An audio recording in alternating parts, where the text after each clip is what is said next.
The Trestle. I had always been running. Running from my father, who loved the bottle more than he'd ever loved me, whose belt left marks that took weeks to fade. Running from old Mr. Hensley at the soda fountain, who stood too close when he made your milkshake, whose eyes held something dangerous that I was too young to name, but old enough to fear. Running from the boys at school who smelled weakness like dogs smell fear. And always running from Winston Hewitt and Chad Duncan. They were behind me now, crashing through the brush at the edge of town, their voices carrying through the hot summer air like the howls of hunting dogs. "Billy Mason, we're gonna gut you like a stink frog, Billy." That was Winston. Always Winston.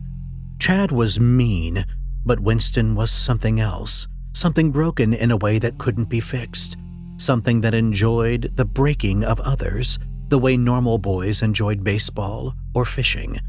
My lungs burned. My legs screamed. I was 13 years old and skinny as a rail, built for running, but not running forever. They'd been chasing me since I'd made the mistake of cutting through the alley behind the hardware store, and now I was out of town, out of options, heading toward the one place I'd sworn I'd never go. The tracks. Everyone knew about the tracks. They'd been abandoned since the railroad shifted routes during the Depression back in '33. Now, in the summer of 1942, our shit town had never recovered. The trains left when the world crashed, and they never came back, and neither did the town's prosperity. The rails ran through the woods for a mile before reaching the gorge, where they crossed on a trestle that had been rotting for nearly a decade. The trestle that didn't reach the other side anymore. The tracks had fallen away, collapsed into the gorge 30 feet below. The twin rails on the other side stood solid, tantalizingly close, but separated by a gap of empty air that might as well have been a canyon. A dead end. But I wasn't thinking about that. I was just running. Running because that's what I did. Running because if I stopped, Winston's knife would open me up like a fish, and no one in this town would care enough to do anything about it. The trees thinned. The tracks appeared. Twin lines of rust cutting through the overgrown brush. I could see the trestle ahead, the covered bridge that had once protected the rails from weather, now a sagging skeleton of rotted wood and broken beams. I ran onto the tracks. Behind me, I heard them reach the clearing. "Into the line, Billy," Winston called. He wasn't even breathing hard. "Ain't nowhere to go now." Light from the cruel summer day stabbed through the holes in the rotted roof, falling in columns of dust-filled brightness that made the shadows between them seem darker. The wood creaked under my feet. I could see gaps in the floor, places where the boards had fallen away, revealing the distant glint of the creek at the bottom of the gorge. I ran anyway. The sound of my footsteps echoed. Behind me, Winston and Chad entered the trestle, their boots heavy on the rotted wood. "Slow down, Billy!" Chad's voice, higher than Winston's, tinged with something that might have been nervousness. "You're gonna fall right through." Winston laughed. "Let him fall. Save us the trouble." I reached the end. The wooden planks barring the way were half collapsed, a token gesture from some long-dead railway worker. They'd never been meant to stop anything. Just man's way of saying, "Stop here, stupid." Beyond them, the tracks simply ended, rotted away, fallen into the void, leaving nothing but empty air and a 30-foot drop to the rocks below. I turned. They were 15 feet away, sweaty, cruel, ugly in ways that had nothing to do with their faces. Winston had his knife out, a cheap dime store blade, the kind you could buy for $1 at the general store. Chad had one too. The shoddy materials made them no less deadly. "Nowhere to run, Billy." Winston's smile was too wide. His eyes were too bright. He looked like something that had learned to wear a boy's face, but hadn't quite figured out the expressions. "We're gonna take our time with you." I looked at them. I looked at the gorge. I had a choice. die at the hands of Winston Hewitt and Chad Duncan, gutted like a stink frog, left to bleed out on the rotted wood of a forgotten trestle, or jump, die my way. It wasn't really a choice at all. I stepped back, felt my heels touch the edge where the wood ended and the air began. Winston's eyes widened. "Don't you dare, you little—" I jumped. I didn't fall. That's the part I still can't explain, even now. I jumped, expecting the rush of wind, the stomach-dropping terror of the free fall, the brief eternity before the rocks at the bottom of the gorge ended everything. Instead, I landed on my face in the dust. I lay there for a moment, stunned, the taste of dirt and old wood in my mouth.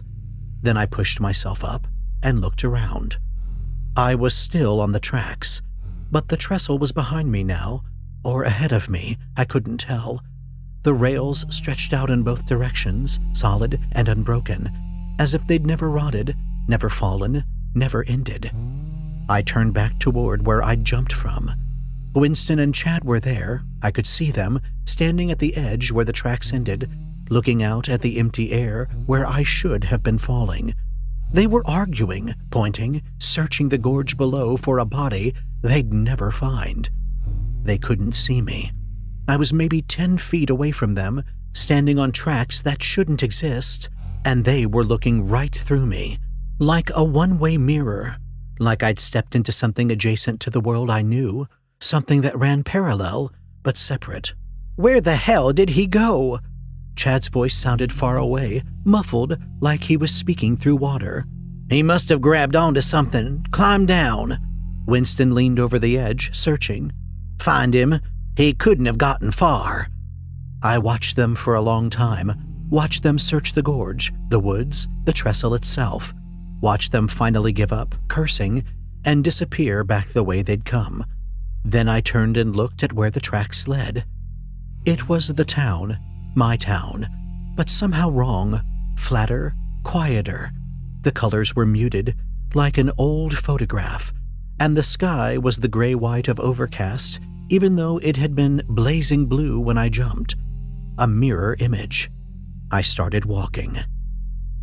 The town was empty, not abandoned. I could see lights in windows, smoke rising from chimneys, signs of life everywhere.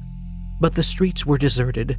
No cars, no people, just buildings and shadows and a silence so deep it felt like pressure against my eardrums. I followed the tracks into town, then cut through the familiar streets toward home, past the church, past the schoolhouse, past the places I'd spent my short, frightened life running through. My house looked the same as always, peeling paint, sagging porch, the truck in the yard that hadn't run since before I was born. I climbed the steps and pushed open the door. My father was in his chair. He sat in front of the old radio, no TV yet, not in our house, not in 1942, with a bottle of whiskey dangling from his fingers. His eyes were open, staring at nothing. He didn't look up when I came in, didn't acknowledge me at all. But he spoke. "I hate myself." The words came out flat, toneless, like a recording or a confession given to an empty room. "I hate what I am, what I do. I drink because it's the only way I can stand to live inside my own skin. And I hit the boy because he looks at me with her eyes, his mother's eyes. And every time I see her in him, I remember what I did, how I drove her away, how she begged me to stop, and I couldn't. I couldn't stop because the anger is the only thing that makes me feel anything anymore." I stood in the doorway, frozen.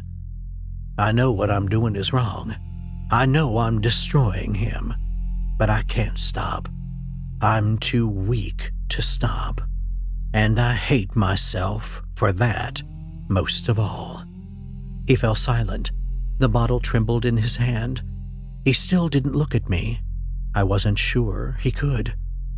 I stood there for a long time, listening to my father breathe. Then I turned and walked out the door. As I passed the old mirror in the hallway, I caught a glimpse of my reflection. I looked older. Not much. A year, maybe 2. But my face was leaner, my jaw sharper, my eyes harder. Like the confession had aged me.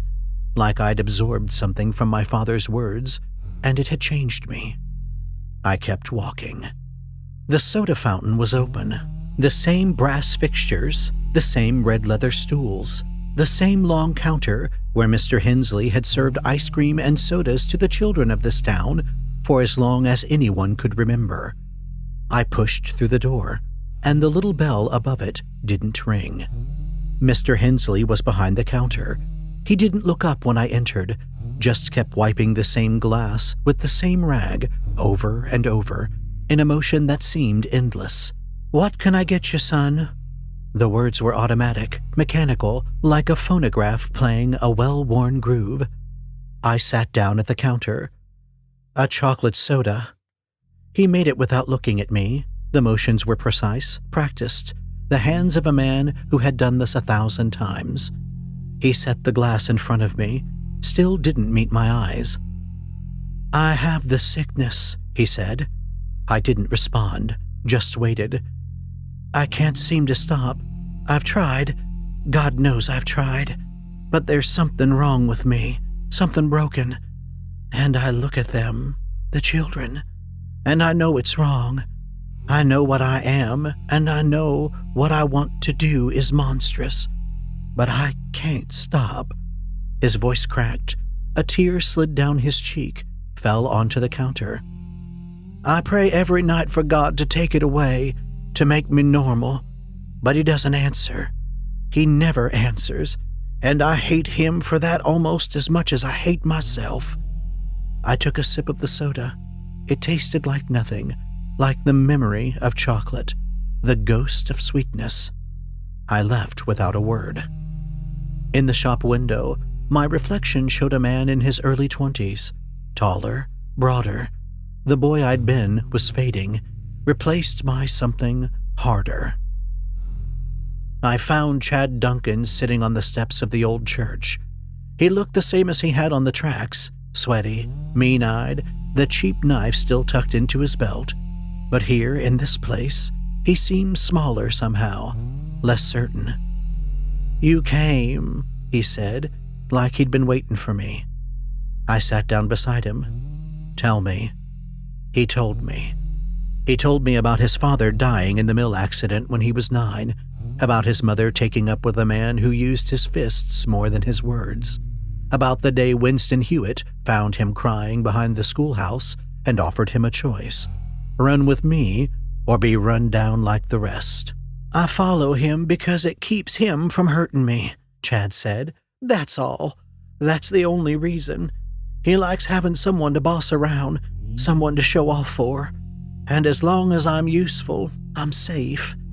He paused, looked at his hands. "Mr. Hensley, he was kind to me, once, when I had nowhere else to go. But then I saw what he was, what he wanted." His voice dropped. "As long as I was with Winston, Hensley kept his distance. Afraid of him, I guess. Everyone's afraid of him. But when I was alone..." He trailed off. His hands were shaking.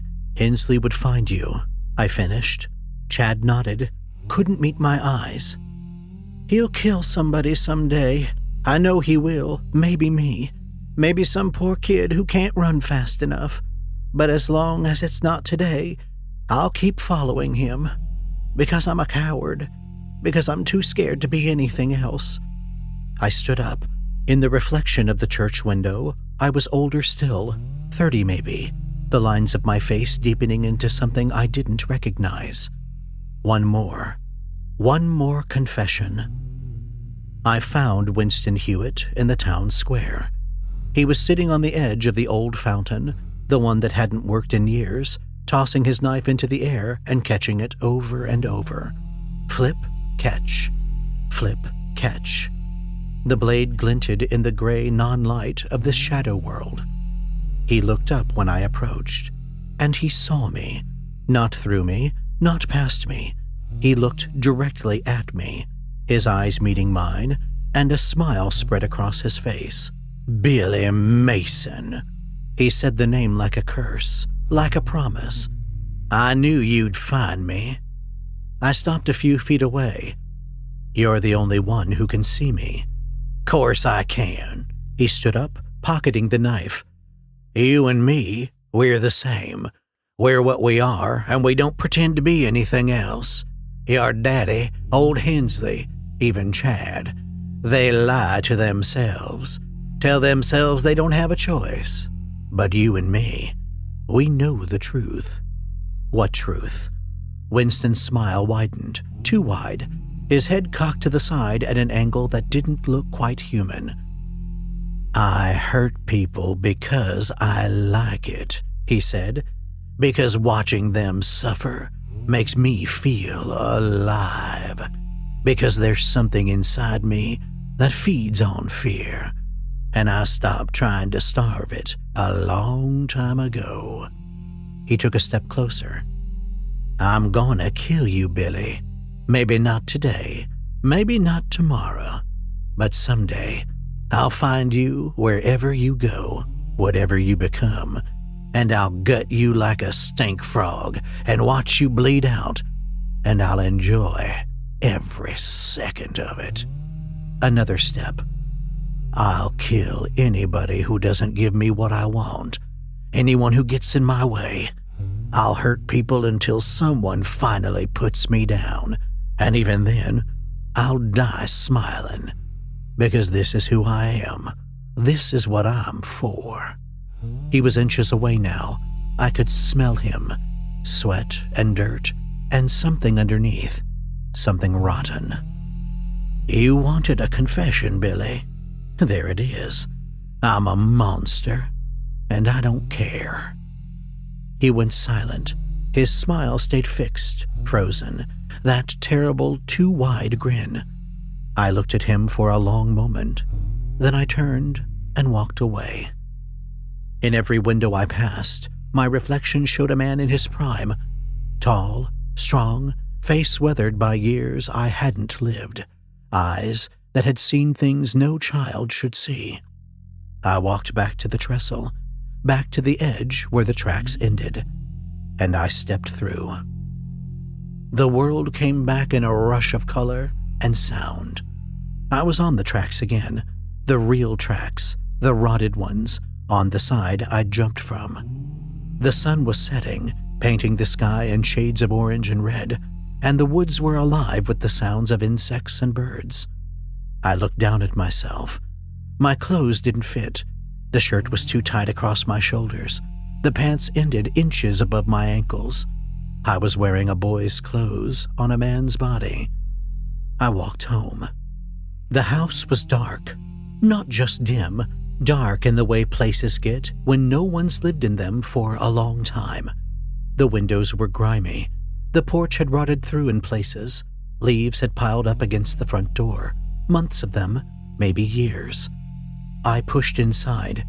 The furniture was still there, the chair where my father used to sit, the radio that never picked up anything but static, the kitchen table where I'd eaten 1,000 silent meals, all of it covered in dust, all of it waiting. I climbed the stairs to my room. It was exactly as I'd left it. The bed, the dresser, the model airplanes I'd built from kits bought with hoarded pennies. Everything in its place, but coated in a thick layer of gray, like a museum exhibit, like a tomb. I walked down the hall to my father's room. He was there.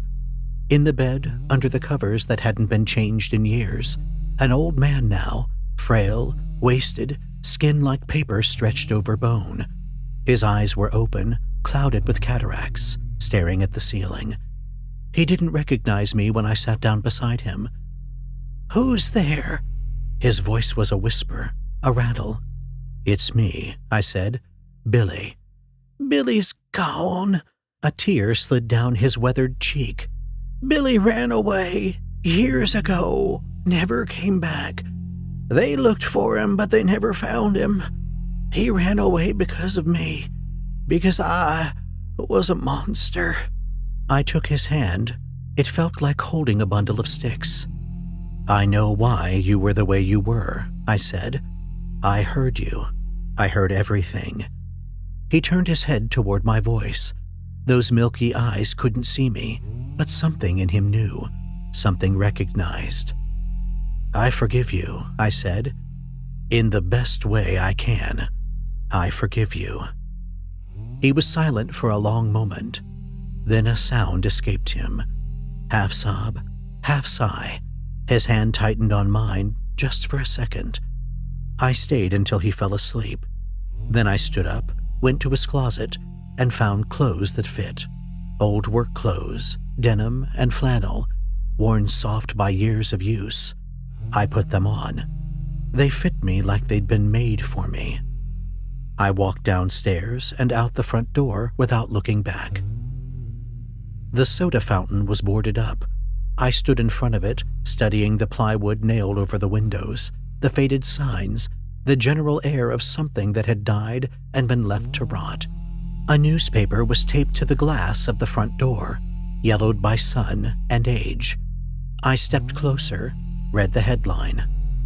"Local businessman shot my local youth. Chad Duncan, 17, claims self-defense." There was more. Details about the trial, quotes from shocked neighbors, a photo of Hensley in better days. But I didn't need to read it. I already knew. Chad had finally stopped being a coward. He'd stopped running, stopped following, stopped letting monsters do whatever they wanted to him. He'd taken care of himself. I walked on. The diner was new, or new to me. It must have been built sometime in the decades I'd missed. A squat building on the edge of town, chrome and glass, the kind of place that served coffee and pie and didn't ask too many questions. I pushed through the door. He was there. Older, balding, a belly with a paunch, muscle gone to fat. But the eyes were the same, mean and small and looking for weakness. He sat at a booth near the back, talking loud, being an ass to the waitress who refilled his coffee with shaking hands. No one stopped him. No one said anything. The other customers kept their eyes down, their voices low. A whole diner full of people, and not one of them willing to stand up to Winston Hewitt. Some things never changed. I walked across the diner, slid into the booth across from him. He looked up, annoyed, mouth open to say something cruel. "You got a lot of balls, buddy." I smiled. "Not buddy, Winston. Billy." The words hung in the air between us. "We have some old business to settle." I watched his face change, watched the recognition dawn, not of my face, which had aged beyond anything he could remember, but of something deeper, something that he knew, something he'd confessed to in a shadow world decades ago when he'd smiled too wide and told me exactly what he was.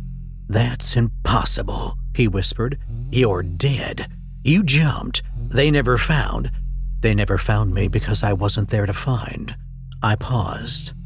"But I'm here now, and I remember everything you said, everything you promised." His hands moved toward his pocket. Old habits. "I wouldn't," I said. He stopped. "You told me you'd kill me," I said. "You told me you'd never stop, that you'd hurt people until someone put you down." I stood up. "I stopped, Winston.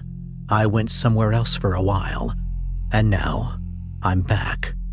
He stood up too, faster than expected. The knife was in his hand, not a cheap dime store blade anymore, but a proper hunting knife, worn with use.